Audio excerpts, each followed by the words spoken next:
আসসালামু আলাইকুম প্রিয় শিক্ষার্থীরা, আজকে আমরা আট তরঙ্গ ও দীঘল তরঙ্গের মধ্যে পার্থক্য কি পার্থক্য করো এই প্রশ্নটা নিয়ে আলোচনা করব। প্রশ্নটি জাতীয় বিশ্ববিদ্যালয়ে 2007 সালে অনার্সে এবং 2014 এবং 2000 সালে ডিগ্রিতে আসছে। আট তরঙ্গের আরেকটা নাম হচ্ছে অনুপ্রস্থ তরঙ্গ, আর দীঘল তরঙ্গের নাম হচ্ছে অনুদৈর্ঘ্য তরঙ্গ। এটা আমি এই জন্য লিখে দিলাম কারণ পরীক্ষায় এই দুইটা নাম না দিয়ে অনুপ্রস্থ এবং অনুদৈর্ঘ্য এই শব্দটা কিন্তু দিতে পারে, যাতে তোমরা কনফিউজ না হও। দুইটা আসলে একই জিনিস মিন করে। আর তরঙ্গকে আমরা ইংলিশে বলি হচ্ছে ট্রান্সভার্স ওয়েভ, আর দীঘল তরঙ্গকে আমরা বলি হচ্ছে লঞ্জিটিউডিনাল ওয়েভ। লঞ্জিটিউডিনাল ওয়েভ। সো চলো আমরা এটা একটা ছক তৈরি করে সেখানে ব্যাখ্যা করার ট্রাই করি। তো আমরা বাম পাশে রাখি হচ্ছে আট তরঙ্গ, বা আরেকটা নাম হোক কি বললাম আমি, অনুপ্রস্থ তরঙ্গ। এটাকে আমরা হচ্ছে বামে রাখলাম, অনুপ্রস্থ তরঙ্গ। আর ডান পাশে আমরা লিখব হচ্ছে দীঘল তরঙ্গ বা অনুদৈর্ঘ্য তরঙ্গ। অনুদৈর্ঘ্য তরঙ্গ। আর তরঙ্গ হচ্ছে এমন একটা তরঙ্গ যেখানে মাধ্যমের কণাগুলোর কম্পনের দিকের সাথে তরঙ্গটা হচ্ছে সমকোণে অগ্রসর হয়। ঠিক আছে, আমরা একটা চিত্র আঁকব। যে তরঙ্গ মাধ্যমের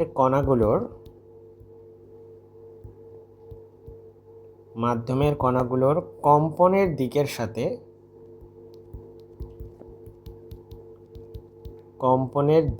সাথে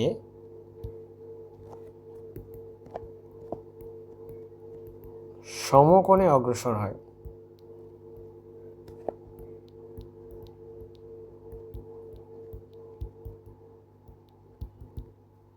তাকে আর তরঙ্গ বলে। তো তুমি ছকের ভিতরে একটা ছবি এঁকে দিতে পারো। ছবিটা কেমন হবে তোমাকে দেখাই। এখানে তুমি দিলা হচ্ছে লেটস সে এক্স এক্সিস বরাবর দিলা টাইম। আচ্ছা, আমি আবার একটু রিড্র করি। এক্স এক্সিস বরাবর আমরা দিব হচ্ছে ডিস্টেন্স, নট টাইম, এক্স। আর ওয়াই এক্সিস বরাবর ওয়াই থাকবে। তোমরা অগ্রগামী তরঙ্গের সমীকরণ জানো যে y equal to a sine 2 pi by lambda vt minus x. আমরা এই অগ্রগামী তরঙ্গের সমীকরণ নিয়ে আলোচনা করেছি অলরেডি। সো দেখো, এই যে সমীকরণ, এখানে ওয়াই আর এক্স আমরা যদি এখানে প্লট করি, এটা কিন্তু সাইনের উপর ডিপেন্ড করে, তাই না? সাইনের উপর ডিপেন্ড করে, অর্থাৎ গ্রাফটা হবে একটা সাইন কার্ভ। এরকম একটা সাইন কার্ভ থাকবে। তো এরকম করে তুমি একটা ছবি এঁকে দিতে পারো, এটা আমার মনে হয় ভালো হয় ছবি আঁকলে। এবার মাধ্যমের কণাগুলো কোন দিকে কাঁপে দেখো। তরঙ্গ হচ্ছে এদিকে সঞ্চারিত হয়, তাহলে এটা লেখো তরঙ্গের বেগ। তরঙ্গের বেগ বা তরঙ্গের সঞ্চালন কোন বরাবর? লেটস সে বাম থেকে ডান দিকে। আর মাধ্যমের কণাগুলো তারা হচ্ছে এইভাবে অসিলেট করে। এই যে নীল কালি দিয়ে আমি এখন লিখতেছি,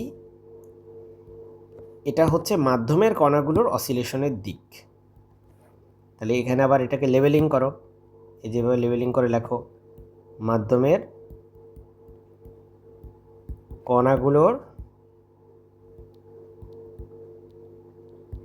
কম্পনের দিক। তাহলে এখন চিন্তা করো, দুইটা যদি তুমি কম্পেয়ার করো, মাধ্যমের কণাগুলো কাঁপতেছে কোন দিকে? এক সেকেন্ড, কালারটা একটু চেঞ্জ করি। হ্যাঁ, ওকে, মাধ্যমের কণাগুলো কাঁপতেছে হচ্ছে উপরে নিচে, আর তোমার তরঙ্গ কিন্তু ডানে সঞ্চালিত হচ্ছে, অর্থাৎ 90 ডিগ্রি কোণে আছে। সো এইটার সাথে এটা হচ্ছে কত কোণে আছে? 90 ডিগ্রি কোণে আছে। এই জন্যই বলা হচ্ছে যে যে তরঙ্গ মাধ্যমের কণাগুলোর কম্পনের দিকের সাথে, এই যে মাধ্যমের কণাগুলো হচ্ছে সবগুলো এইভাবে কাঁপতেছে ভার্টিক্যালি দিকের সাথে সমকোণে অগ্রসর, অর্থাৎ তরঙ্গ নিজে মাধ্যমের কণাগুলোর কম্পনের দিকের সাথে সমকোণে অগ্রসর হচ্ছে। এটাই হচ্ছে অনুপ্রস্থ বা আর তরঙ্গের বৈশিষ্ট্য। আর অনুদৈর্ঘ্যের ক্ষেত্রে জিনিসটা হয় সমান্তরালে। এই জিনিসটা পুরাটা এটা হচ্ছে তোমার দৈর্ঘ্যের ক্ষেত্রে, অর্থাৎ দীঘল তরঙ্গের ক্ষেত্রে হবে কি বললাম আমি? সমান্তরাল। অর্থাৎ হয় একই দিকে অথবা তার বিপরীত দিকে কাজ করবে। সো আমরা পুরোটা কপি করছি, কারণ আমরা একটু জাস্ট চেঞ্জ করব কোথায়, সমকোণের জায়গাটা আমরা চেঞ্জ করব। এটা হবে সমান্তরালে আর এটা হবে দ্বিগল তরঙ্গ, এই দুইটা শব্দ চেঞ্জ হবে। তাহলে যে তরঙ্গ মাধ্যমের কণাগুলোর কম্পনের দিকের সাথে সমান্তরালে অগ্রসর হয় তাকে দ্বিঘল তরঙ্গ বলে। অর্থাৎ মাধ্যমের কণাগুলো, আমি একই পিকচার যদি আবার আঁকি সেটা দ্বিঘল তরঙ্গের জন্য, মাধ্যমের কণাগুলো তোমার হচ্ছে, একটা উদাহরণ দিই, লেটসে বাতাস বা আমরা যখন শব্দ করি, শব্দ তরঙ্গ কিন্তু আসলে একটা দ্বিঘল তরঙ্গের এক্সাম্পল। শব্দ তরঙ্গের ক্ষেত্রে যেটা হয়, দেখো ধরো শব্দ যাচ্ছে এইদিকে ছড়াচ্ছে, আর মাধ্যমের কণাগুলো কিন্তু এইভাবে ডানে বামে তার জায়গা থেকে ধরো এইভাবে কাঁপতে থাকে, অসিলেট করে। এই কণাটা ধরো এই যে এইভাবে অসিলেট করে, এই কণাটা এইভাবে অসিলেট করতে থাকে। তার মানে চিন্তা করো, তরঙ্গ এদিকে যাচ্ছে, মাধ্যমের কণাও এদিকেই সঞ্চালিত হচ্ছে, অর্থাৎ এই দুটি কি সমান্তরাল। এই জন্যই আমরা লিখছি সমান্তরালে অগ্রসর হয়, দ্বিগল তরঙ্গ। এবার আমরা হচ্ছে 2 নম্বর পয়েন্টে যাই, যে আর তরঙ্গ একটা তরঙ্গ চূড়া এবং তরঙ্গ খাঁজ উৎপন্ন করার মধ্য দিয়ে সেটি সঞ্চালিত হয়। তাহলে এ কথাটা লিখে ফেলি, মাধ্যমে আর তরঙ্গ একটি না লিখে শুধু তরঙ্গ চূড়া লিখি, তরঙ্গ চূড়া ও তরঙ্গ খাঁজ, আমরা চিত্রে দেখাবো এটা আসলে কি বোঝাচ্ছি। হ্যাঁ, তরঙ্গ খাঁজ উৎপন্ন করে সঞ্চালিত হয়। তাহলে খেয়াল করো, এখানে এই যে এই বিন্দুগুলো, এগুলোকে বলা হয় তরঙ্গ চূড়া। এই বিন্দুটা, এগুলো তরঙ্গ চূড়া, এই যে এটা তরঙ্গ চূড়া। তো ভুলে আমি এটাকে তরঙ্গ চূড়া দেখিয়ে ফেলছি, একটু ঠিক করে নিচ্ছি কথাটা। সেটা হচ্ছে এগুলো তরঙ্গ চূড়া, এগুলো হচ্ছে তরঙ্গ খাঁজ, অর্থাৎ নিচেরগুলো হচ্ছে তরঙ্গ খাঁজ। ম্যাক্সিমাম যে হাইটগুলো এগুলো হচ্ছে তরঙ্গ চূড়া, আর মিনিমাম যে হাইটগুলো সেগুলো হচ্ছে তরঙ্গ খাঁজ। ঠিক আছে? তো যাই হোক, এই একটা চূড়া থাকে, একটা খাঁজ, দেন একটা চূড়া, একটা খাঁজ, এইভাবেই কিন্তু তরঙ্গটা সঞ্চালিত হইতে থাকে। আর দ্বিঘল তরঙ্গের ক্ষেত্রে চূড়া এবং খাঁজ না, সেখানে হচ্ছে সংকোচন এবং প্রসারণের মাধ্যমে ঘটে। আমরা একটা চিত্র আঁকলে ভালো বুঝতে পারবা। এখানে ধরো এটা হচ্ছে এক্স অ্যাক্সিস আর এই দিকে হচ্ছে আমার ওয়াই অ্যাক্সিস। সো এখানে লেটস সে বাতাসের এক্সাম্পল যেটা নিচ্ছি সেটাই চিন্তা করি। আসলে এখানে এক্স ওয়াই আঁকা লাগবে না, আমরা এক্স ওয়াইটা মুছে দিচ্ছি। আমরা এখানে একটা ইন জেনারেল ছবি আঁকি। তো তুমি যদি ফু দাও বাতাসে, লেটস সে বাতাসের প্রথম যে বায়ুগুলো আছে সেগুলা তোমার একটু চেপে যাবে, তাদের ঘনত্ব বেড়ে যাবে ফু দেওয়ার কারণে। কারণ এই দিকের বায়ুগুলোতে যা ধাক্কা দিছো, তাহলে এই বায়ুগুলা কী করবে, এদিকে চেপে যাবে, তাহলে ডেনসিটি বেড়ে যাবে, ঘনত্ব বেড়ে যাবে। আর এগুলা দেখো একটু দূরে দূরে আছে, আবার এখান থেকে দেখো অনেক চাপা এরা, দেন আবার দূরে দূরে আছে।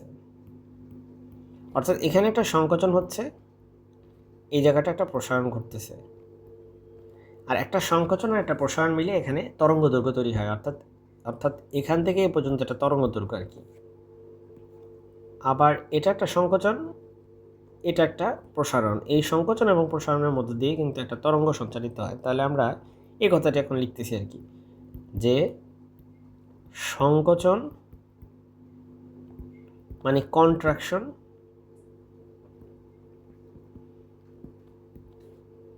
এবং প্রসারণ মানে এক্সপ্যানশন বলতে পারো, রেয়ার ফ্র্যাকশন বলতে পারো ইংলিশে। প্রসারণের মাধ্যমে তরঙ্গ সঞ্চালিত হয়।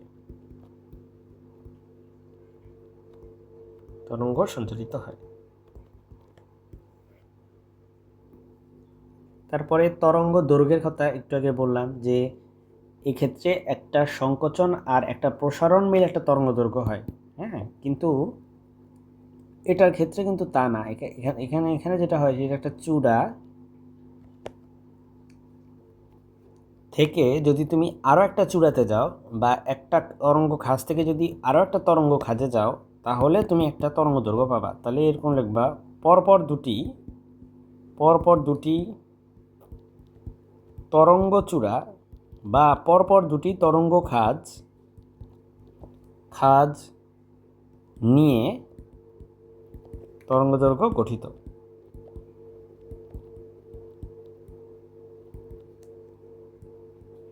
গঠিত হয়। আর এখানে একটি সংকোচন ও একটি প্রসারণ নিয়ে, আমি সংকোচন শব্দটাই লিখিনি, একটি সংকোচন ও একটি প্রসারণ নিয়ে তরঙ্গ দৈর্ঘ্য গঠিত হয়। এবং সেটা এখানে দেখতে পাচ্ছ যে এখান থেকে এ পর্যন্ত হচ্ছে তোমার একটা ল্যামডা। আবার চিত্রে যদি তুমি অবশ্যই চেষ্টা করবা চিত্র দিতে, বাধ্যতামূলক না, দিলে ভালো। এখান থেকে এ পর্যন্ত হচ্ছে একটা ল্যামডা। সো চাইলে এখানে মেনশন করে দিতে পারো। হিবিজিবি হয়ে গেছে একটু না এই জায়গাটা? তুমি যখন বড় করে চিত্রটা আঁকবা তখন যেরকম বড় করে আঁকবা তখন আর তো হিবিজিবি লাগবে না। তারপরে আলোর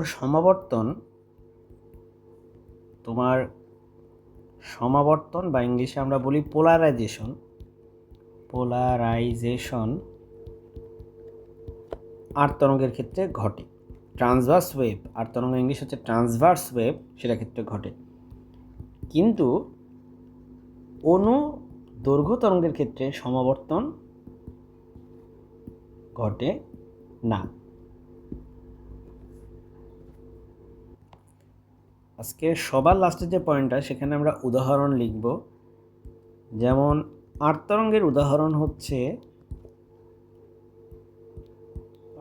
উদাহরণস্বরূপ আর্ট তরঙ্গের উদাহরণ হচ্ছে আলোক তরঙ্গ, লাইট ওয়েভ। তারপরে দড়িতে সৃষ্ট তরঙ্গ, দড়িতে যে তরঙ্গ সৃষ্টি হয় সেটাও একটা আর্ট তরঙ্গের এক্সাম্পল। যেমন যদি আমরা দীঘল তরঙ্গের এক্সাম্পল বলতে চাই, তাহলে একটা হচ্ছে আমরা শুরুতেই বলছিলাম শব্দ তরঙ্গ, ওই যে ছবি আঁকার সময়। আরেকটা হচ্ছে স্প্রিংয়ে